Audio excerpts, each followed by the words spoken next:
안녕하세요. 심리와 놀자 시간입니다. 오늘은 제가 부모 교육으로 여러분을 찾아뵙고자 합니다. 이혼 자체에 대한 장단점을 논하고 싶지는 않습니다.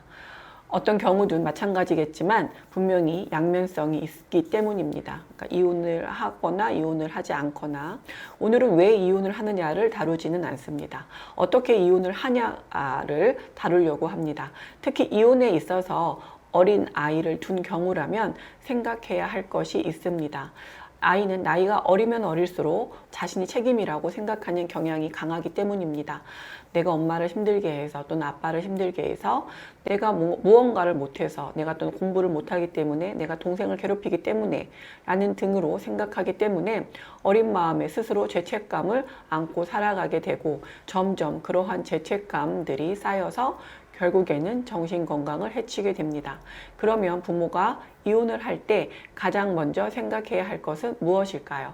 그것은 첫 번째로 이혼한다는 사실을 아이에게 즉시 알려주는 것입니다. 아이의 의견까지는 묻지 않을지라도 아이에게 알려주는 것은 부모의 의무입니다. 알려주는 시기 또한 빠르면 빠를수록 좋습니다. 될 수 있으면 이혼을 결심한 순간 빠른 시기에 알려줘야 아이도 마음의 준비를 할 시간을 갖게 됩니다. 두 번째는 이혼 가정의 큰 문제 중 하나는 아직까지도 양육권을 가진 부모 쪽에서 아이와 양육권이 없는 부모와의 관계를 단절시키려고 합니다. 아버지가 양육권을 가진 경우에 친조 부모, 고모, 삼촌까지 동원해 엄마에 대해 험담을 해서 아이가 엄마에 대해 나쁘게 생각하도록 세뇌시키는 경우가 많습니다. 반대의 경우도 마찬가지입니다. 하지만 부부간의 관계와 부모와 자녀 간의 관계는 별개의 문제로 다뤄주는 게 좋습니다.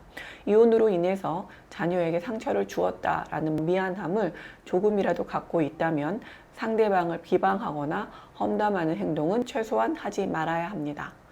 세 번째로는 아무리 이혼이 최선의 선택이었다 할지라도 이혼이란 부모 자신들에게 있어서도 상처입니다.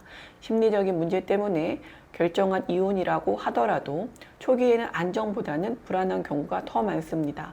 이혼 후 가장 큰 문제는 경제적인 문제입니다. 아이들 교육이나 정신적 안정을 배려해 줄 여유도 없고, 잘못된 자녀의 사고나 행동들에 대해서도 쉽게 포기하거나 대충 넘기기가 일쑤입니다. 따라서 이혼 초기에는 될 수 있으면 가까운 친지들의 도움을 받는 것이 좋습니다. 부모 자신이 창피하다는 이유로 아이들하고만 외로이 떨어져서 살려고 하는 분들이 많은데, 이는 아이들에게 더 큰 외로움을 타게 합니다. 마지막으로 아이가 있는 가정에서의 이혼은 최후의 선택이 되어야 한다고 생각합니다. 물론 대부분 이혼한 부부들은 최후의 선택이었다라고 말하지만 그렇지 않은 경우가 너무 많다는 생각이 듭니다. 부모는 자신의 행복을 추구할 권리도 있지만 자녀의 행복을 지켜줄 의무가 있습니다. 성숙한 영혼은 책임감과 관계에 있다고 생각합니다. 책임감, 무거운 이야기일 수 있습니다. 그래도 한번 직면해서 생각해 보시면 어떨까 합니다. 네이버 톡톡에서 구성심리상담센터로 문의해 주시면 답변 드리도록 하겠습니다. 감사합니다.